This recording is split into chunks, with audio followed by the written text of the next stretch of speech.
At a lonely checkpoint in the summer of 1972, a young police officer laughed in Elvis Presley's face, mocking the king of rock for his flashy car and glittering jumpsuit. Most stars would have stormed off, but Elvis didn't. What he did next left the officer, and history, absolutely speechless. June 1972.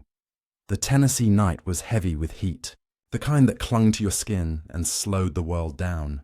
Past midnight, the roads outside Memphis lay mostly empty, stretching out like ribbons under the dim glow of scattered street lamps. Cutting through the silence came the low, steady purr of a Cadillac engine. It wasn't just any car. It was Elvis Presley's custom Cadillac, painted a deep midnight blue that gleamed even under the weakest light. Behind the wheel sat the king himself, wearing sunglasses despite the hour, his profile unmistakable even to the most casual passerby. Inside the car, the faint crackle of the radio mixed with the hum of tires against asphalt. Beside him, a white cape rested on the back seat, folded neatly after the show he had performed earlier that evening. The cape, studded with rhinestones, shimmered faintly each time headlights swept past. It was a symbol of his stage glory, but now it lay still, a reminder of the life he could never truly leave behind. Elvis wasn't simply driving home, he was seeking escape.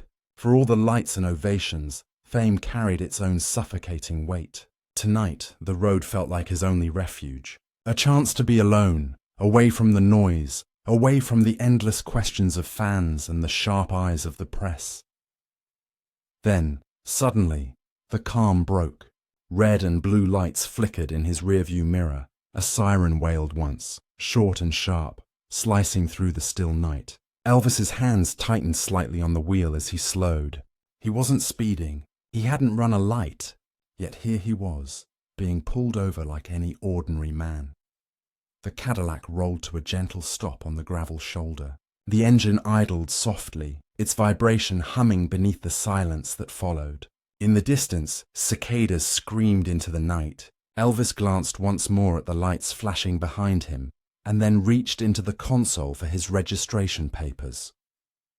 Through the rear mirror, he caught sight of the officer stepping out, a young man, barely past his training years, wearing a crisp uniform that seemed too new for his frame. His movements carried a sharp confidence, almost as though he relished the chance to stop someone on this quiet stretch of road. The officer's boots crunched against gravel as he approached. The air felt heavier with each step, and in that moment, Elvis sensed this stop would be more than routine. He lowered the window, the electric whir echoing into the night. The silence of the roadside pressed in. A handful of headlights slowed, curious drivers craning their necks to see what was happening. Within minutes, whispers spread.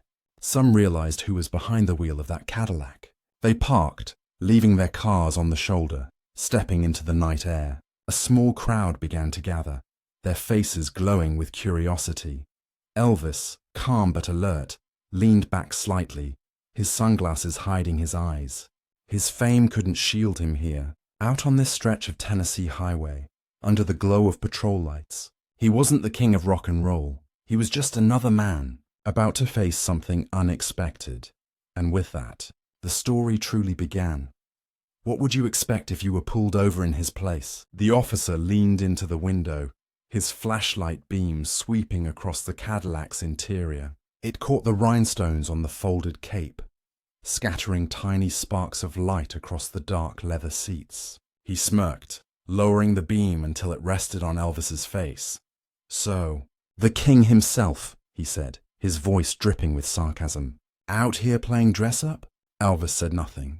He offered the papers with a steady hand, his gaze hidden behind dark lenses. The silence stretched, broken only by the faint thrum of the idling engine. The officer's laugh was short, sharp, almost mocking. "Look at this," he continued, gesturing to the cape. "A man your age still wearing a costume like some kind of superhero." His tone wasn't just teasing.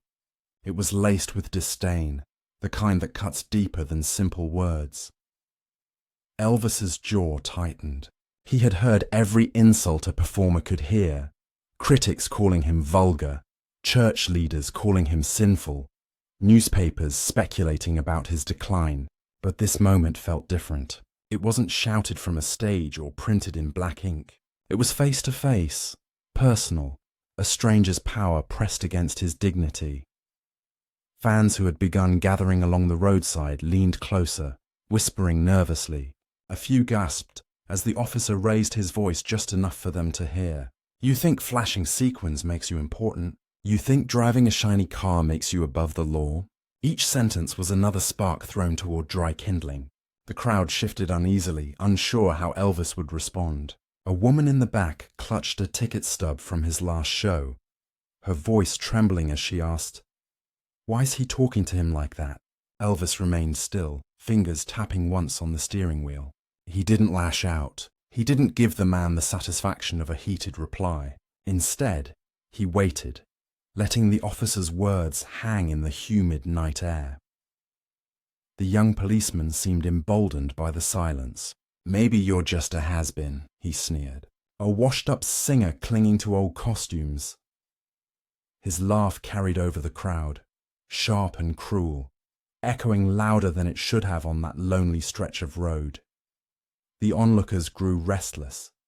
Some shook their heads in disbelief, muttering under their breath. To them, Elvis wasn't just a performer. He was a symbol of their youth, their pride, their city. And here was a man in uniform mocking him like a child at school.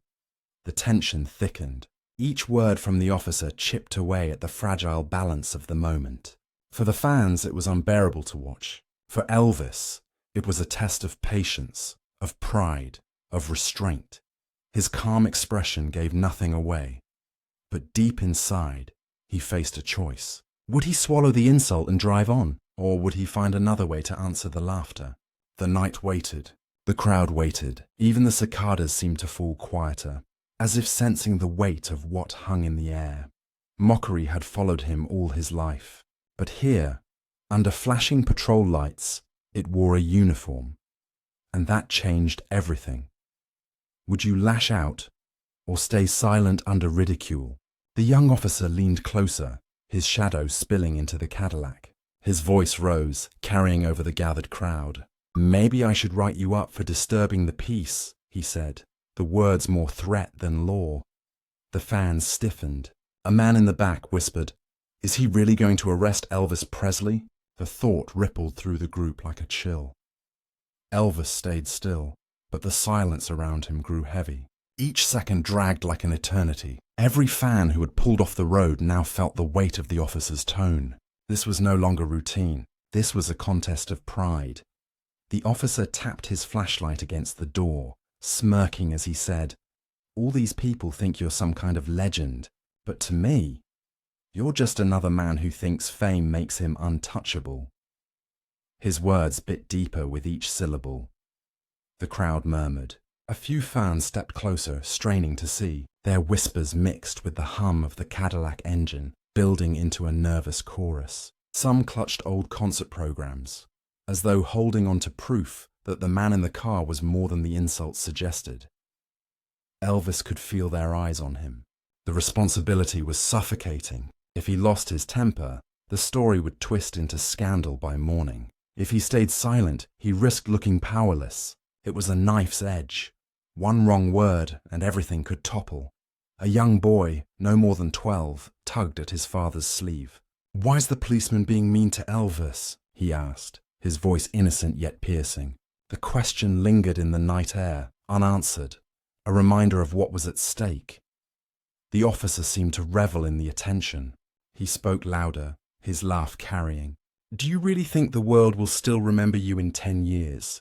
Or will you just be another name, another costume gathering dust?" The cruelty struck harder than a punch. Even for a man used to criticism, the words gnawed at the deepest fear every performer carries, the fear of being forgotten. Elvis's hand tensed on the wheel, but his face remained composed. The fans grew restless, their loyalty boiling into anger. "Leave him be," a woman called out, her voice sharp. The crowd echoed her sentiment in murmurs. What had started as quiet observation was turning into something more volatile. The air thickened with tension. The flashing red and blue lights painted the faces of onlookers. making their worry visible. Each reflection of light on the Cadillac's chrome seemed to underline the drama unfolding. Elvis understood what this meant. This wasn't just about him anymore. It was about what he represented to those watching. His reaction would be remembered, repeated, retold. It could uplift, or it could destroy. The wrong move could humiliate him in front of his city, his fans, his people. The right move could restore balance, and perhaps even change the heart of the man standing at his window. The officer leaned back slightly, arms crossed, waiting for a reaction. He had pressed as far as he could. The night balanced on a thin line, one breath away from snapping. And still, Elvis said nothing. The silence was deafening. The crowd shifted. Their unease grew into something like fear. What would happen next? Would the king of rock and roll be dragged from his car under a flood of patrol lights? Every heartbeat on that highway seemed to pound the same question. How much pride would Elvis risk in this moment? The answer was coming. How much pride would you risk in that moment? The night had reached its breaking point. The officer stood tall beside the Cadillac, arms crossed, a smirk plastered across his face. The crowd held its breath, waiting for the explosion, a shout, a slammed door, maybe even an arrest. But Elvis Presley didn't explode. Instead, he moved slowly, deliberately. His hand left the steering wheel and reached toward the glove compartment. The crowd stirred uneasily. The officer leaned forward, tense, as if expecting trouble. The compartment clicked open. Elvis pulled something out, small and gleaming under the patrol lights. It wasn't a weapon. It wasn't a paper. It was a badge. Not a police badge, but an honorary law enforcement badge. One he carried with pride, given to him as a symbol of respect by sheriffs and chiefs across the country. He held it in his hand for the officer to see. His voice, low but clear, cut through the thick silence. "I believe in respect, sir, even when it's not given." The words landed like thunder, simple, calm, powerful. The crowd gasped, then fell into total silence. The cicadas seemed to stop. Even the officer froze, his smirk faltering for the first time. Elvis didn't shout. He didn't argue. He didn't mock the man who mocked him. He simply showed who he was. Not a costume, not a stage act, but a man who believed in dignity, in honor, in respect. Short bursts of sound filled the stillness. A whisper from the back. A sharp intake of breath. A quiet "my God" from a woman clutching her ticket stub. The officer's eyes darted between Elvis's face and the badge in his hand. His posture shifted, the confidence draining away. The crowd leaned closer, sensing the change, the sudden crack in the officer's arrogance. For years, Elvis had fought the ridicule of critics, the weight of fame, the sting of misunderstanding. Yet in this moment, his answer was not anger. It was grace. The silence was unbearable, electric.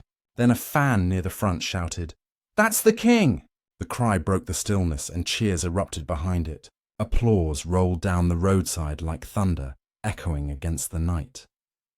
The officer blinked, caught in the storm of voices. His smirk was gone. His breath came shorter. He stood face to face with the king of rock and roll, and for the first time that night, he didn't seem sure of himself. Elvis held the badge steady, his expression unreadable behind the dark glasses. The message was clear without more words. Respect was a choice, and even mocked, even cornered, he chose it. The young man in uniform had expected fury. Instead, he was confronted with something disarming, something far harder to fight: dignity. The crowd roared louder, their voices filling the highway shoulder, their loyalty unshaken, their pride reignited.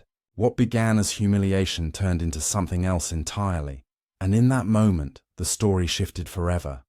Have you ever disarmed cruelty with dignity instead of anger? The badge gleamed under the pulsing lights, its silver edges catching every flicker of red and blue. The officer stared at it, then at Elvis, his earlier laughter evaporating into the night. The smirk that had once seemed permanent faltered, replaced by something closer to uncertainty. The crowd sensed it. Their cheers swelled, their voices rising with sudden hope. They weren't just celebrating Elvis's words. They were celebrating the grace he had chosen.